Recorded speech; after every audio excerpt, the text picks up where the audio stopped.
We love living local. We are Scott and Kelly Greats, third generation Central New Yorkers who live, work, and play right here in the heart of New York.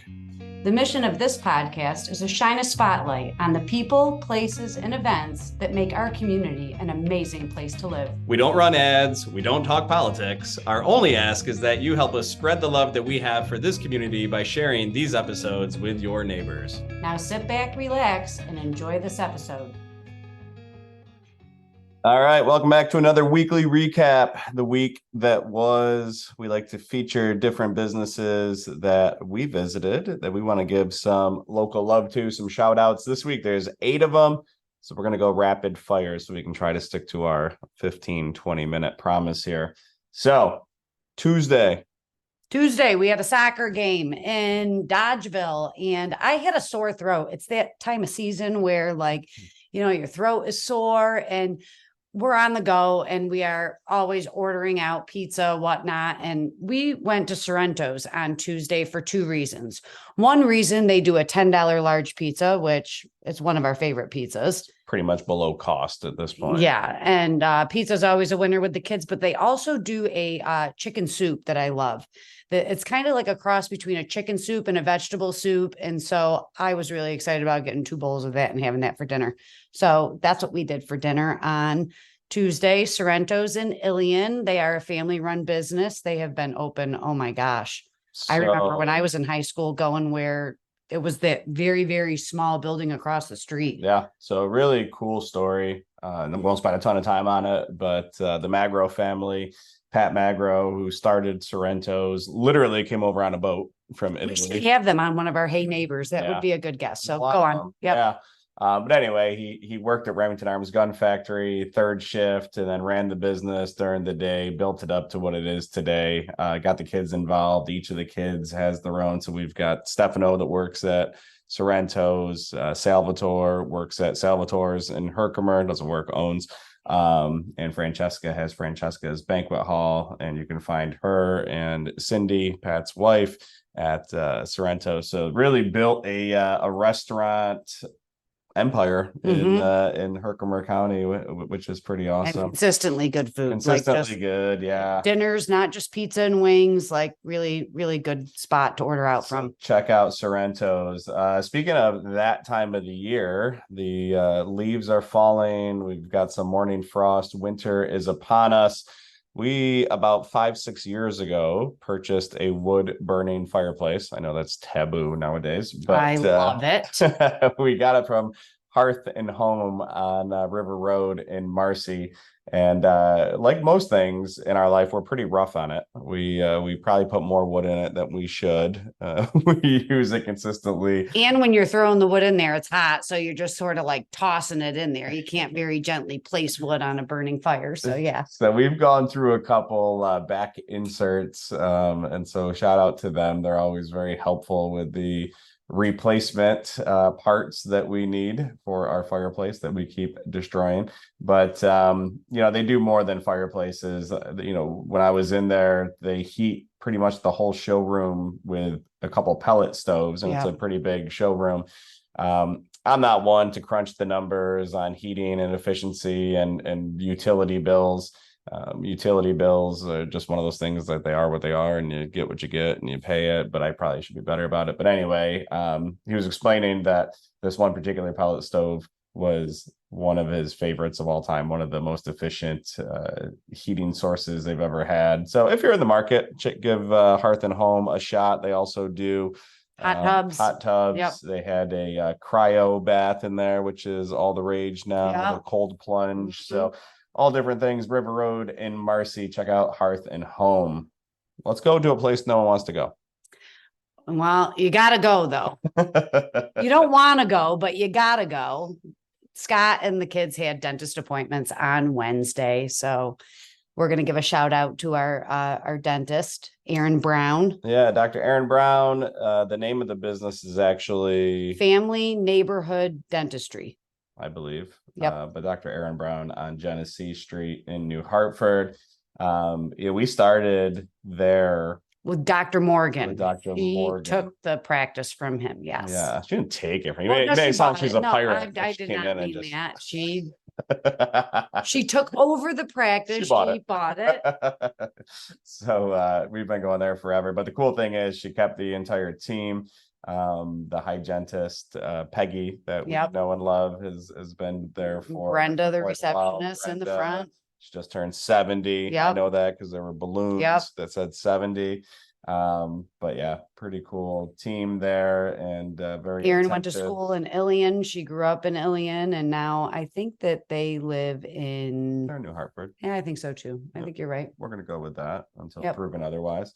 But yeah, just a good local family run, friendly staff. You know, like I said, no one likes going to the dentist, but they do make it as stress-free as possible. We really don't like going because our kids hate us primarily, but then their teeth. They don't take care of their teeth, and I can't wrap my brain around. But I will say, knock on wood, I think it's been 2 years. We've got a good run with no cavities. Well, because I think Jenna had all of her, I think Jenna had like 8 cavities on like her 3rd visit. I think she has every tooth filled she can have filled. That might not be true. Well, I think it's true. It felt that way. Okay. Let's move away from the dentist. Away from the dentist. I don't know how, because we're still in our 20s, but we now have an 18-year-old. Yep. Which is really weird to and say. Thursday was his birthday. Ty turned 18 on Thursday. As you know, he's down at Hartwick and Oneonta, so we made a trip down there to visit him, and we picked out a restaurant called Wise Guys. Yeah. Well, obviously we link everything for you, but if you're ever down in that area, really robust menu.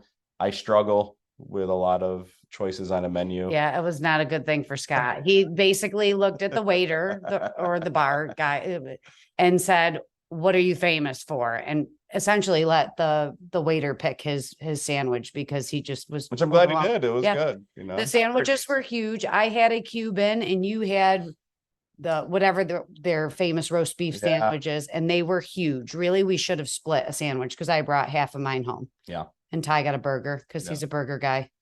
But good spot. It's you are who your Google reviews say you are. We weren't quite sure where to go. We started Googling places, and there was one review in particular that said, I worked here a whole summer and I came here for lunch every day, never had the same thing twice. So very robust menu, good quality, like Kelly said, just huge portions. I don't know if that's good or bad. But Wise Guys in Oneonta, and then we went for a hike. We did. We got lost in the woods. Hartwick is it's a very cool campus. It's beautiful. It sits at the top of the hill, and then SUNY Oneonta is sort of at the bottom. And there's a bunch of hiking trails, and the famous one is Table Rock. Yep. So we knew that we wanted to do that. It was a beautiful day on Thursday. So we got our sneakers on, and Tyler was very sure that he knew the correct path and trail to take. And so it was a quick hike. We got up there in like 20 minutes. It's supposed to be a mile, like round trip.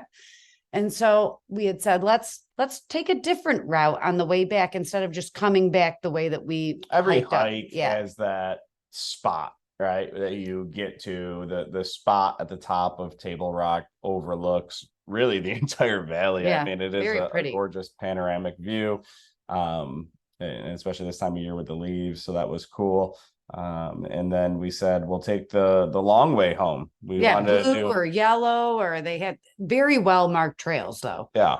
Only us could mess it up. We didn't mess it up. We just didn't quite know what trail we wanted to take. And well, listen, when you go for a hike, you're supposed to be taking the long way home. You get lost in the woods, man. It was fun. All that wander are not lost. I read that on a t-shirt once, and it makes sense. So we did a little hike, and then on the way back we stopped. We have given some love to Fly Creek, rightfully so. Great little spot. We passed Din's, Dyns, Din's Cider Mill all the time. Admittedly, we've never stopped there until Thursday. We did. And talk about it.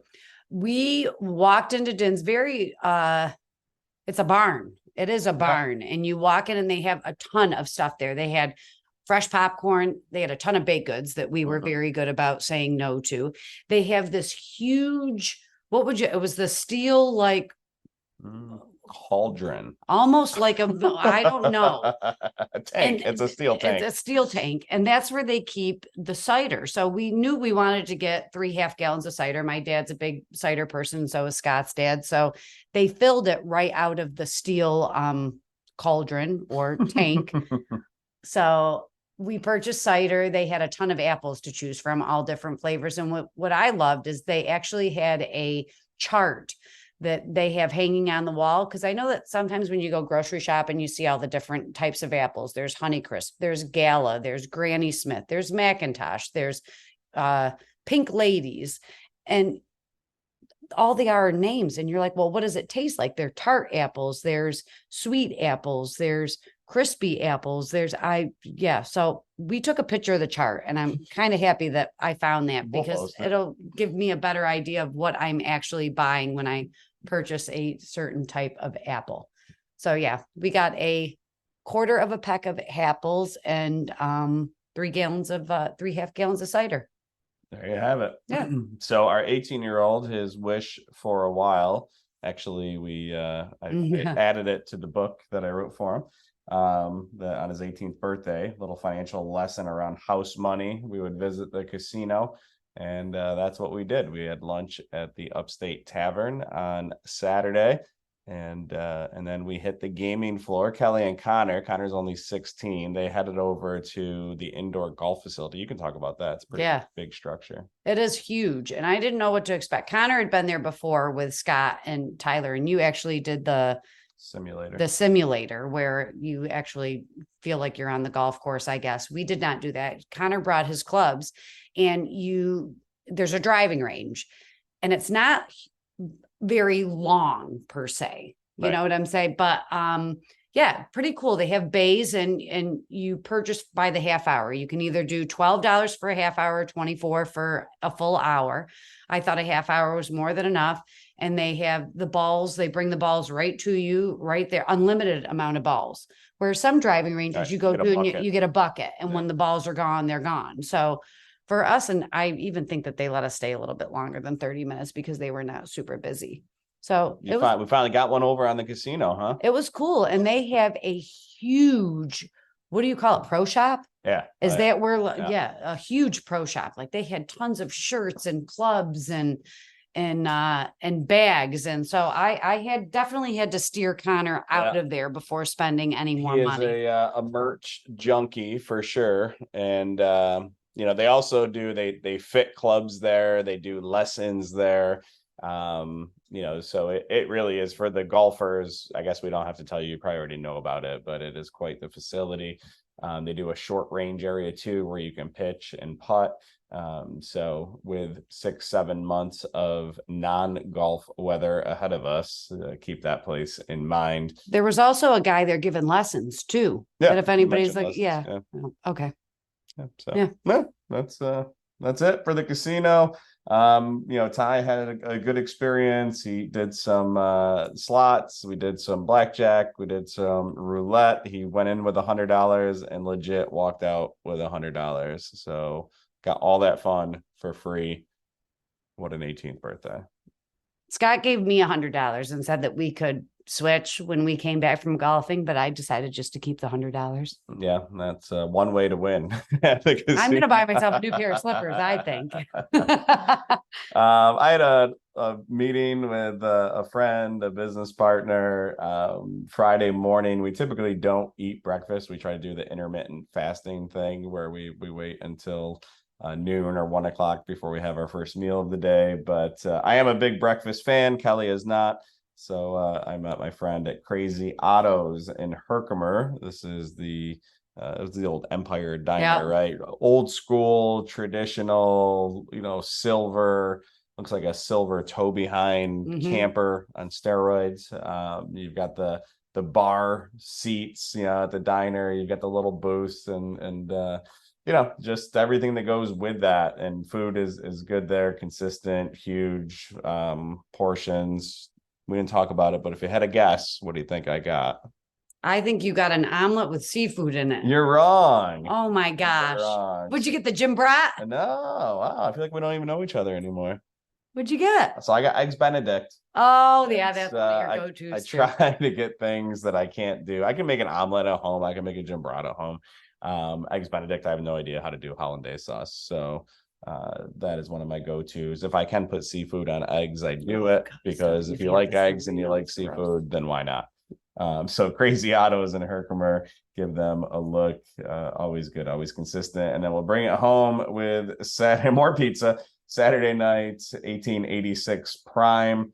That is on the corner of Litchfield and Main and Frankfurt. They do a traditional. It's called house style pizza. It's really the answer to Oskin Eats. Yeah. I know everyone's got their traditional favorites. I always joke, those that know the area we're in Frankfurt forever, there was a restaurant, bowl and alley bar called Thurston's, and everyone loved Thurston's pizza. Well, Thurston's went out of business, and now everybody does their version of the Thurston style pizza, which is hysterical to me, because they're all trying to copy a business that went out of business. But whatever. I mean, it is what it is. So this is kind of a mix between you've got your Thurston style pizza, you've got your Oskin Eats, the upside down, the sauce on top. I don't know, we really like it. I like it a lot too, because I like Oskin Eats pizza, but it's very dense, and what Tucker does down there, it's a very crispy, lighter crust. Like, it's just, I can eat a slice of that pizza and it's really good. It's not so heavy. Yeah, I guess. Yeah. Yeah. Definitely more airy. Yeah. Good texture. I like that. Good flavor. Yeah. No, it's good stuff. So that's 1886 Prime. They do really good burgers. They do a really good. And the Purple Cow wings. They do those grilled wings that are very popular too. Tunnel. So there's a lot of good stuff down there. Yep. So I think that is it. Those are the 8 places that we checked out this week. We'll link them in the show notes. We always encourage you to shop local, spread the love locally, and let us know places that you want us to check out, and we'll be sure to do that. Our soccer season is over, so we now have time again for a few weeks to get out during the week, which is very rare. Less pizza. More. Definitely less pizza. I mean, I'll definitely be cooking more at home, and I'm kind of excited about that. Wednesday, check out our Hey Neighbor 17-year-old Whitesboro quarterback, athletic phenom, big brain, Kyle Meyer, going to Dartmouth University, heading into sectionals for Whitesboro, having a great season, trying to bring home that Section 3 championship. Amazing kid. Great interview that will release on Wednesday, so check it out. Until then, we'll see you out there. Thank you for tuning in to another Love Living Local episode. Before you head out to support all things Central New York, we just have one ask of you. Please help us share the love we have for our community by sharing this podcast with a neighbor of yours. We truly appreciate you. In fact, you are one of the many reasons we love living local.